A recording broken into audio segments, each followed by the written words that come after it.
Hey everyone, today we're diving into the much anticipated world of Test Drive Unlimited Solar Crown. With information being few and far between, and the release date still unannounced, I thought I would compile a wish list of the things I want to see in Test Drive Unlimited Solar Crown. I even shared posts on my socials for your opinion on this, but no one responded. Regardless, leave what you want to see in the game down below and maybe I will cover them all in another video.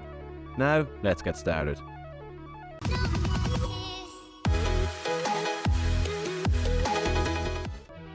Picture this. You're a rookie racer with dreams of becoming a racing legend.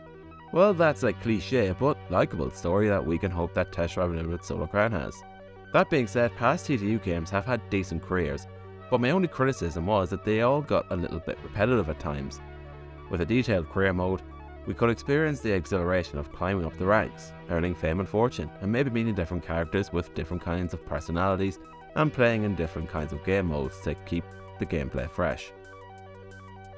This last point is probably my most important part of this section, as I remember the tournaments that we used to do in TDU2 were just got so bland and tedious after a while, and the characters were painfully but charmingly unlikable as well.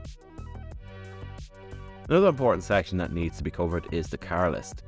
Now, for this section, let's go talk about certain cars I would like to see within this game.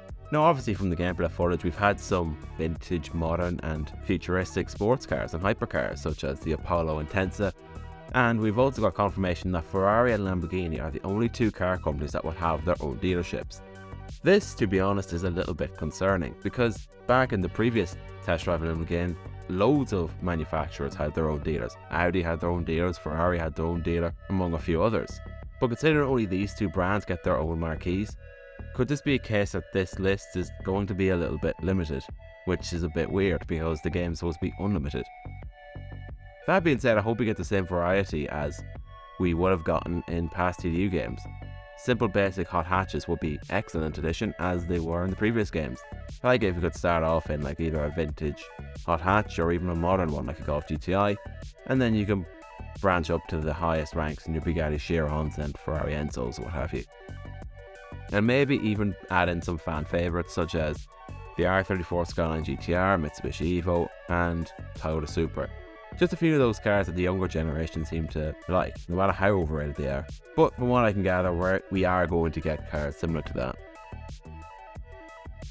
If we have learned anything from other racing games, multiplayer on day one is basically a necessity. On day one, I hope that you are able to jump into a heart-pounding multiplayer, player versus player action in an instant. Just think of the abuse, comments you could leave to your friends and other drivers as you race past them, or what kinds of stories, banter and unlocks you can get while you're in free roam in a group. I think the multiplayer is something that I imagine is already a top priority, as the previous two games were basically pioneers in this field of online racing games, as they were literally known as car RPGs. I would like to see like an offline and an online mode, keep them separate maybe, or even just you can switch to online at the click of a button. And as if we've learned from Need for Speed Unbound, it's important that we have basically all the features that you get in the single player, among different types of game modes, maybe even a different story, stuff like that, just to keep the players engaged and make sure that the game is replayable. Now we already know that Test Drive Unlimited Solar Crown will have some customizations such as paint jobs and performance upgrades, but what if it went a little further? How about they just let us go wild with outrageous body kits and spoilers big enough to host a picnic? Or maybe let us change the wheels to aftermarket ones. With slightly more customization options, you can make our cars into an expression of our wild personalities.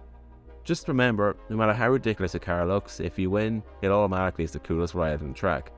Or the worst thing since a 10-year-old got access to GTA 5. Now I'm obviously not expecting Need for Speed levels of customization, but even if we got like a similar level between what you got from the previous TDU games and maybe what Forza Horizon has now. What the predecessors did so well was have the ability to buy and sell and customize houses.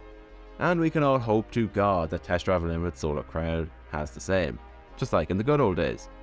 Back then you could move into your luxurious waterfront mansion, surrounded by your collection of high-end sports cars, which added a sense of realism and character to the game. And it was one of the most amazing and unique features that it hasn't even been matched yet. Sure, Forza Horizon 4 and 5 have houses, but you can't even go into them.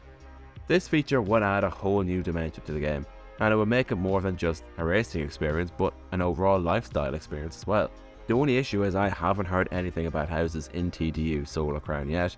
Hopefully we get confirmation that they will be in the game. Another area that was in past TDU games was when they took things up a gear with the introduction of motorcycles. That's right, you were able to tear up the asphalt on 2 wheels and feel the wind on your face.